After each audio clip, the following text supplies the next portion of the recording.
So I wanted to see the new Zack Snyder film. Ha, just kidding. I really didn't care about this new sci-fi epic. And before this movie I had no strong feelings towards him, to be honest. I haven't seen enough of his films to give an overall opinion. Just know that I don't think Batman v Superman is very good. I just wanted to see Rebel Moon because I could watch it in 70mm. I always love watching movies on their original film prints, as it creates a very unique image. It's kind of like listening to music on vinyl rather than streaming. Sure, it's imperfect, but it's got a warmer image and the blemishes add a lot of character and charm to it. It's kind of a shame that practically every theatre only shows films on digital now. So how the hell did I watch this on 70mm? There's only 4 cities in the world showing it like this, and only one of them is outside North America. That's the one I went to, of course, and it was the Prince Charles Cinema in London. You know, the one that Letterboxd sometimes shows on its website? Yeah, that's the one I went to. So to get there, me and my friend did a 4-hour coach journey to London. Yeah, not really that ideal, but we had no other choice really.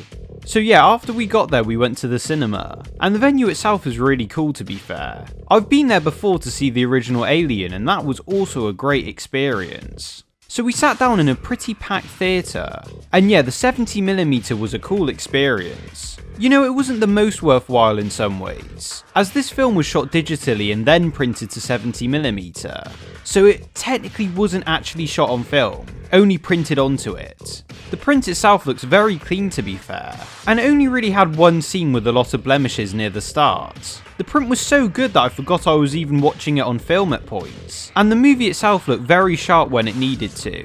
Fair play on the print quality, it was very well done. So you may be asking me, we know that 70mm is cool, but is the film actually good?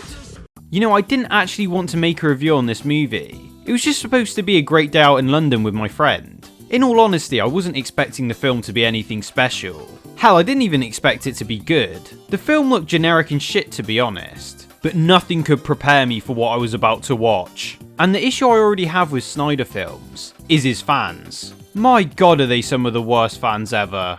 Basically, if you review one of his movies, you have to enjoy it. You have to. And if you don't, they get personally offended. So a bad review is a personal attack on Snyder and themselves. It's so dumb. I know it's not all of them, but my god, a lot of them are so fucking stupid. I have nothing against Snyder as a person, and he seems like a nice guy in real life.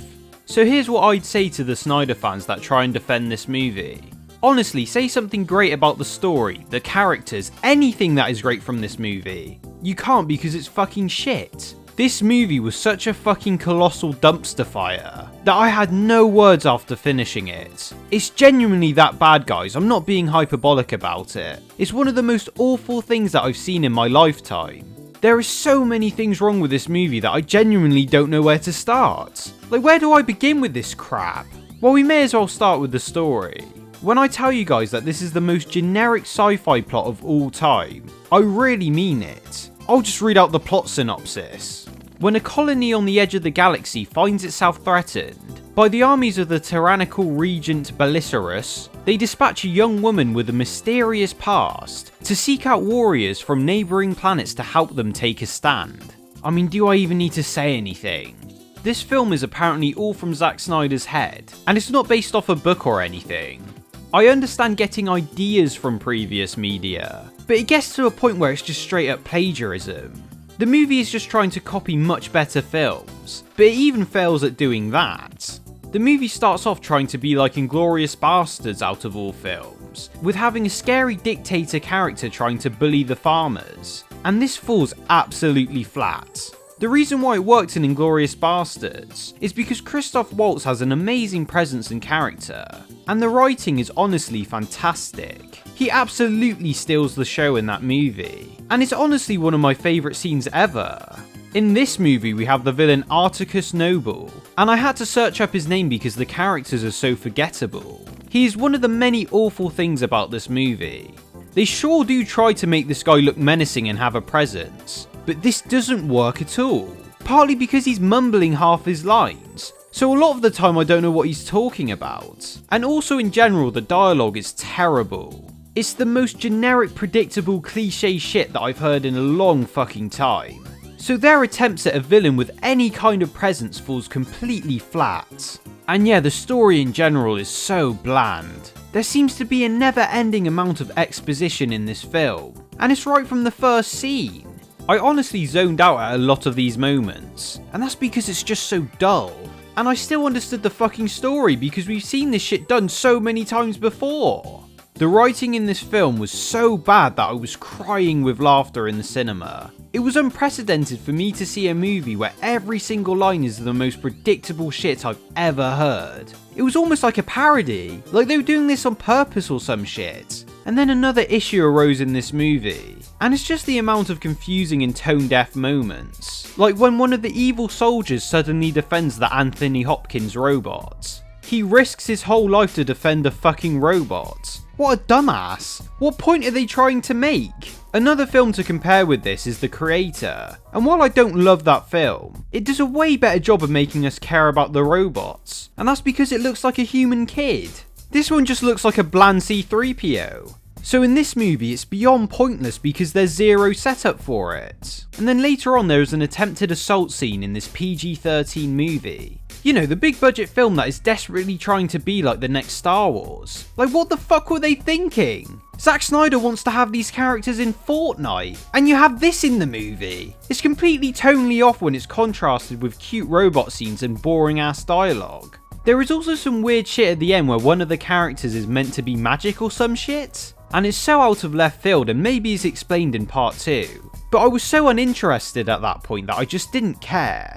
In this movie there are so many fucking characters to count, and none of them are interesting. Somehow this movie has more confusing and uninteresting characters than Suicide Squad. I shit you not.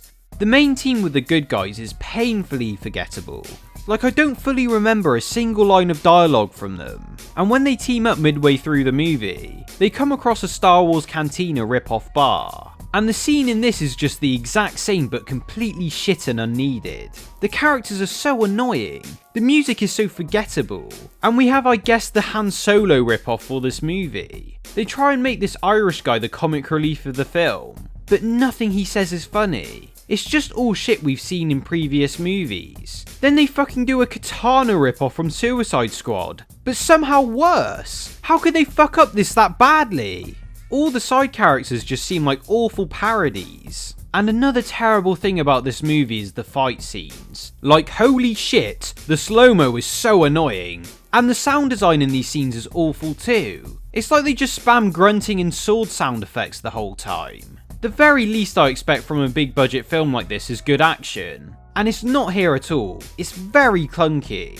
The acting and direction in general is just so bad, and this meant that at pivotal moments and death scenes in this movie, I was just laughing. It produced the completely wrong effect from me.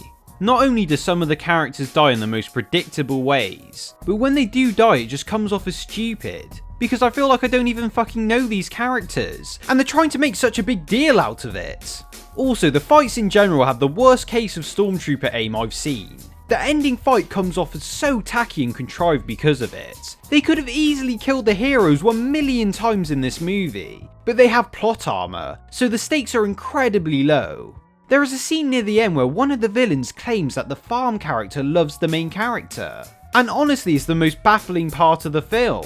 What the fuck? We did not see them fall in love at all. It's just all fucking exposition the whole movie. If they actually fell in love, then fucking show us that! And then they copy Revenge of the Sith with Darth Vader being born, and some of the shots are the exact fucking same. It doesn't feel like paying homage, but more like copying, because they're not doing anything new or interesting with it. This is one of the worst films I've seen in a while. I have seen about 60 films in the cinema this year, and this could be the absolute worst. The only other one that could be worse is Expendables 4, but I guess I'd have to watch that again to decide, but I really don't want to.